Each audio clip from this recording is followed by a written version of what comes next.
quite remember. So anyway, I got a job and I work in the building that I live in, so the commute is great.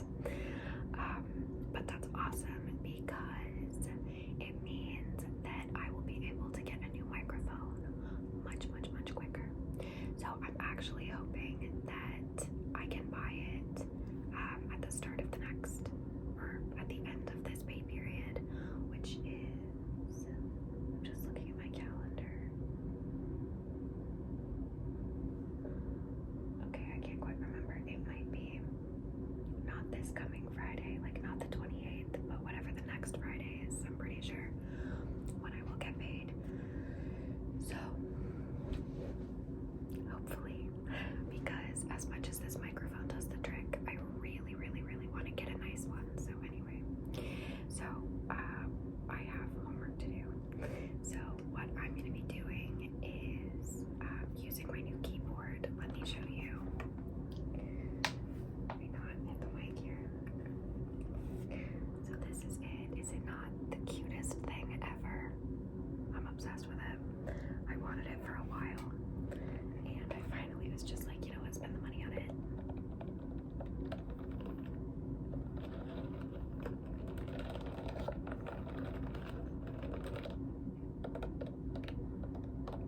So it's a little bit noisy, so we'll see. I may need to turn down the audio, but we'll see. We'll see how it goes. It even has its own little like number pad over here, which I like. I like having it. I don't know. I like typing all my numbers over here. I feel fancy when I do it. I got it on Amazon. What is on this? I got it on Amazon, and I'm sure that there are people that will watch this that will be like, "That's not a good brand," and you're right, it's not. But I don't do that much computer work, and I don't like. I do type a lot because right now I'm typing all my notes, but it's just not really that serious for me.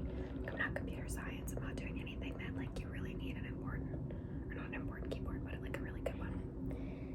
But so it's okay. My brother, who like built his own PC and all that sort of thing, I was like, look at the new keyboard I got, and he was like, yeah, but that's trash. Like it's pretty, but it's trash. And I was like, it's okay. Don't worry about it.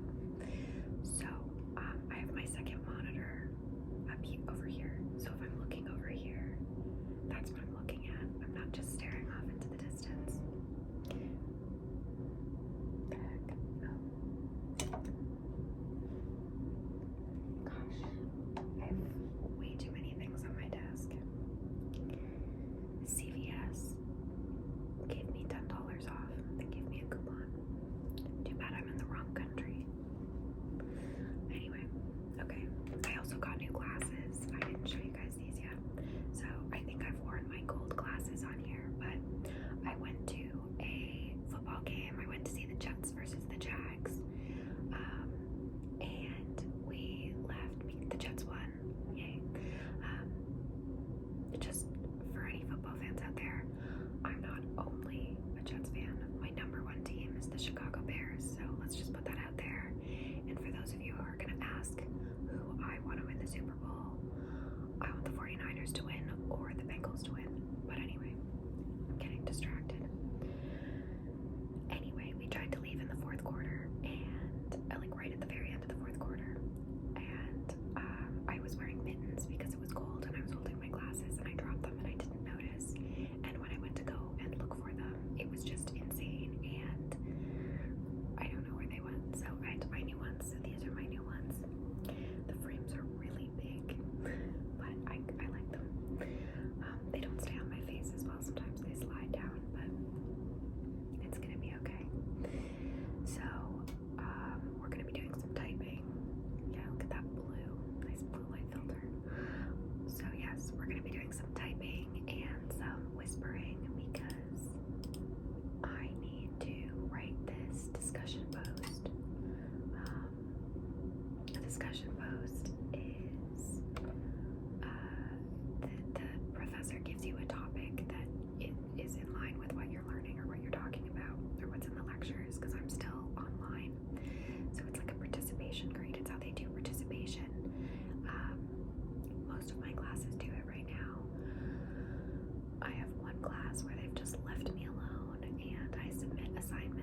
as I finish them, all the due dates for them are the very last day of school, which I just love. But anyway, so this one is for developmental psychology. Yeah, it's the first, they call it a forum. So for forum 1 is on cell phones. Okay, so it says a study published in 2020, quote, found that the odds of parents responding to their children's bid for attention were 5 times lower when using a phone than when not using one.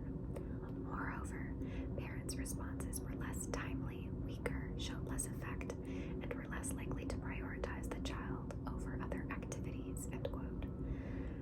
Are there important consequences of this parent behavior? Well, yeah, I would say so.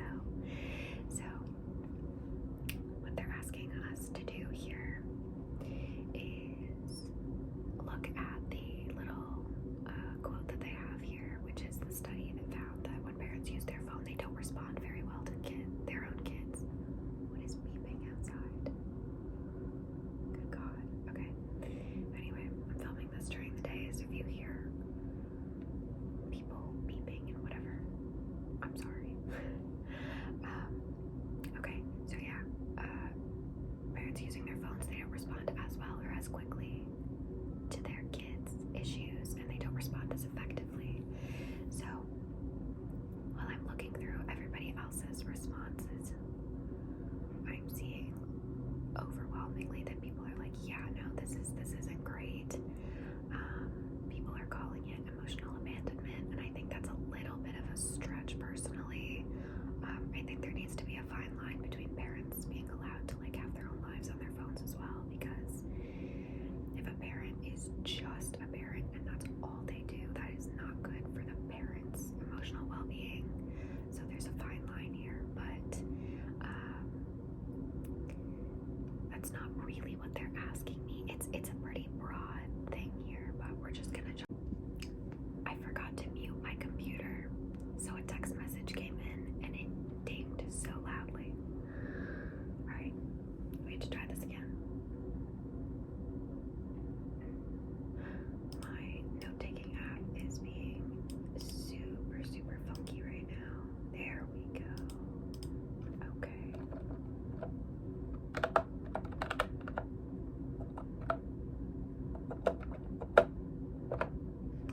Alright, so we have labeled it Forum 1, January 25th, 2022.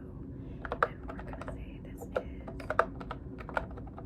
cell phones. I'm trying to type a little bit gently because it is a little bit aggressive. So, are there important consequences of this parent behavior? This is a silly question, alright? Yes, that's all I have for you. Yes, there are important consequences of this parent behavior, so we're gonna say yes.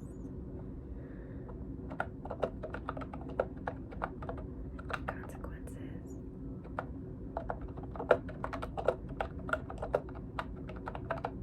Consequences. I spelled consequences wrong. No, I didn't. You're a jerk, alright. And I didn't spell behavior wrong. I'm in Canada. There's a U. Whatever. Consequences of this behavior.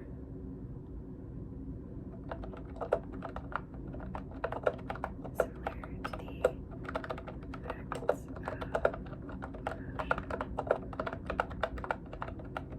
emotional abandonment.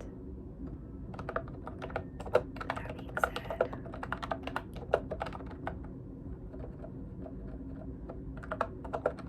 I don't think that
across the street behind us, they're building 2 new buildings, but they're making a parking garage, which means they were using explosives to like dig down deeper, except it would rattle the windows in here, and it was just insane.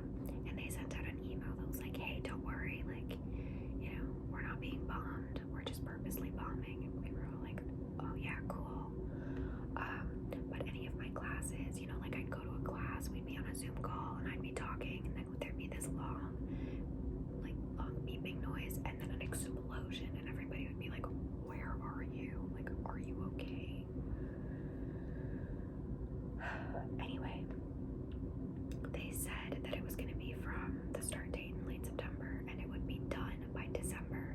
So of course I left to go back to the States in December for winter break and the holidays. And when I came back, I was like, nice, it's going to be done. Like, yeah, there'll be construction noises, but there aren't going to be explosion sounds. And yeah, there are. It's just that I guess they're trying to keep it low key because there were warning signals before. There would be these big longs that would be like 5 beeps and then a long beep, and then there would be an explosion, and then there would be one long beep again to give the all clear.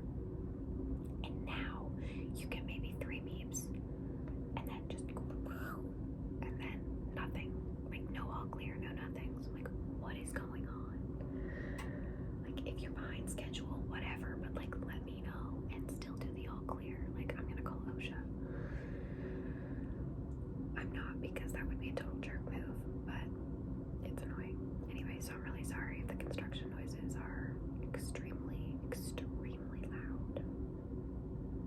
It's unfortunate, and I would go outside and tell them to shut up, but it's so cold outside and I don't want to leave my house. Okay, back to my actual schoolwork. God, I have ADD sometimes. I have ADD all the time. It's a clinical diagnosis, but some days are worse than others, and today is just one of those days. Alright, I do think there are benefits to parents using cell phones in certain contexts.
I've just restated the question.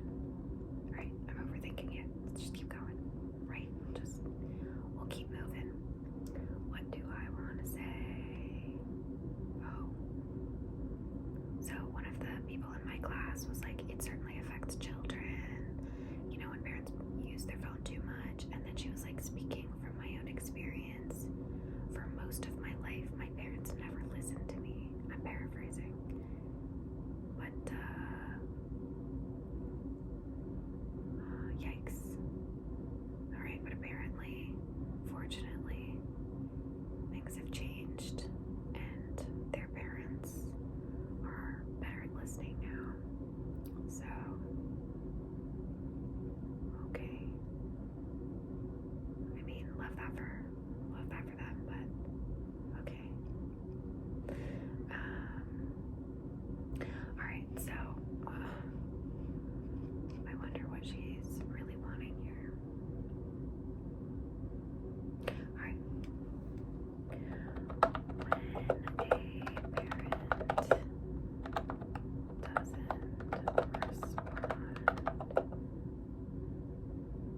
consistently doesn't respond to bids for attention, because when a toddler throws a temper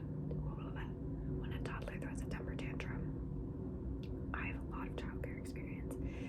So when a toddler throws a temper tantrum over something completely ridiculous, or not completely ridiculous, but if I'm like, no, you can't have cookies before dinner, and they throw a temper tantrum, I will just go, okay. I'm a little soft. I'm not soft, I'm just communicative. But I'm strict though, which is why parents like me. But the kids like me because I'm a bit soft, so I'll be like, okay, I understand that you're upset, but right now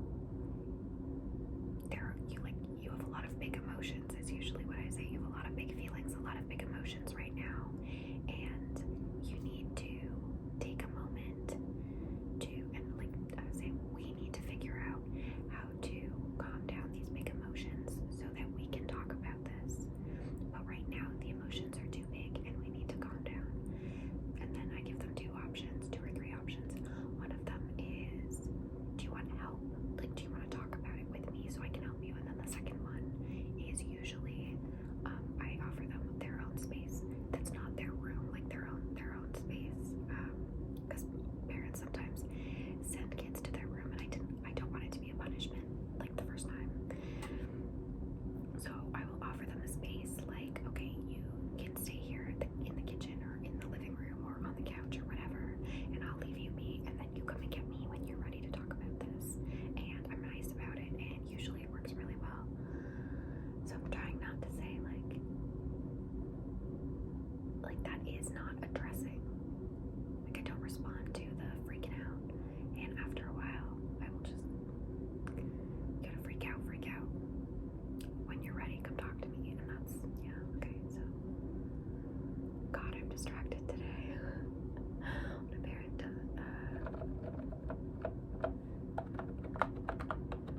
consistently doesn't respond to bids for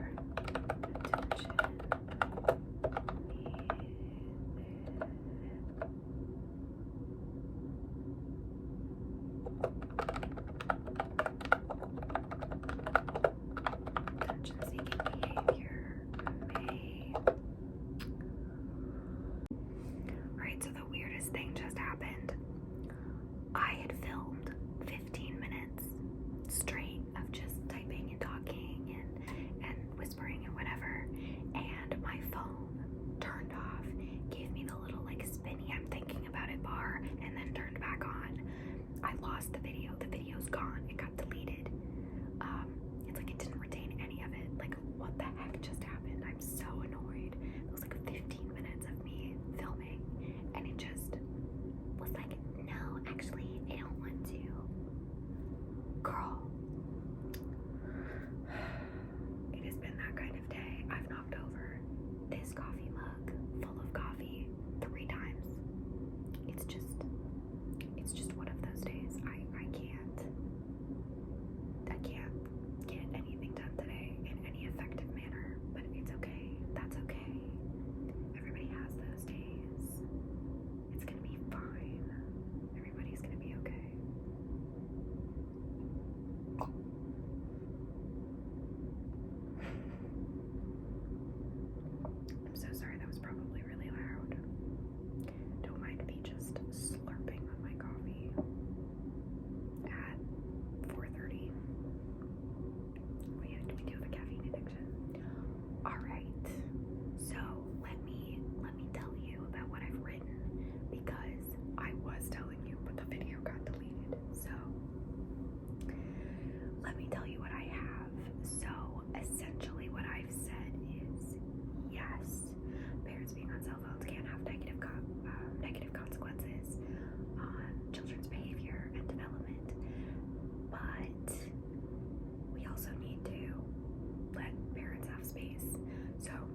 has to be this happy medium line is essentially what I'm saying. But I think what they're getting at here is when parents are only on their phone, like, and completely ignore their kids when they're on their phone, and they're on their phone a lot, right? Like, it's not just, okay, like mom needs mom time or dad needs dad time or whatever. I think they mean like all the time, or that's how I'm going to interpret it. So what I've said is, however, when cell phone use begins to interrupt a parent's ability to effectively respond and communicate with their children, issues arise. When a parent consistently doesn't respond to bids for attention, the attention-seeking behavior will get worse. Except I haven't written that part yet, so we're gonna write that. Will. I want to find a word that's better for get worse. Will what? Let's look up. Where is my mouse? There it is. All right, let's see.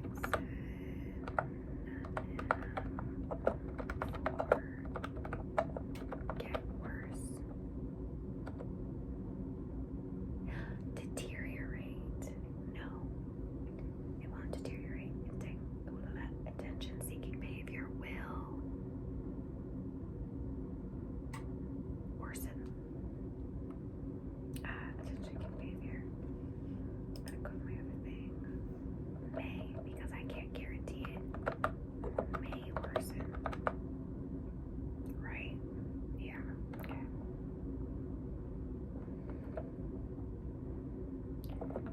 And be interpreted as behavioral issues. Yeah, but be wrongly interpreted, because although they are behavioral issues, they are behavioral issues that are stemming from one thing that can be fixed, ideally. Like, I think that's fixable. Just pay attention to your kid, or ask for help. Like, if you need more space or your kid needs more attention than you can give them, you need to reach out for help.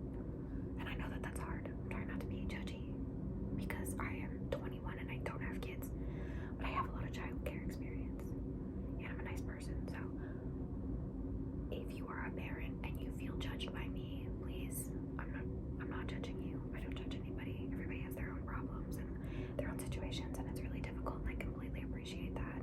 This is only a discussion post from my class. I just need an A. I'm not judging you. I just need to pass this class. But yeah, okay. Anyway,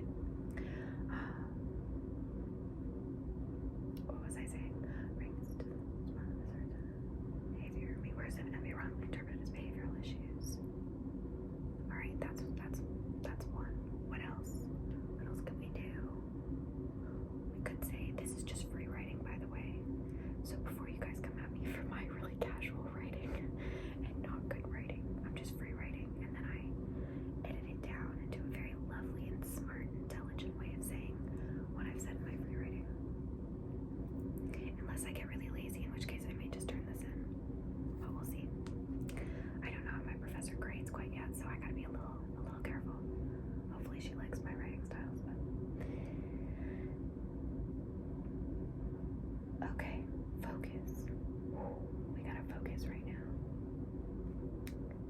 Wrongly interpreted as behavioral issues. I've said that 3 times. Alright, I need to look at the question again.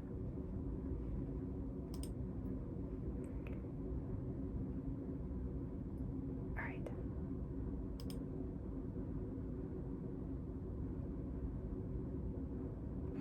Okay, so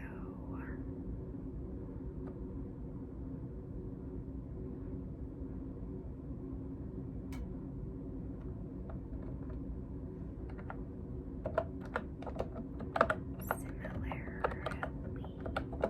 that's how I have to spell, and I still didn't spell it right. What did I do? I did say that.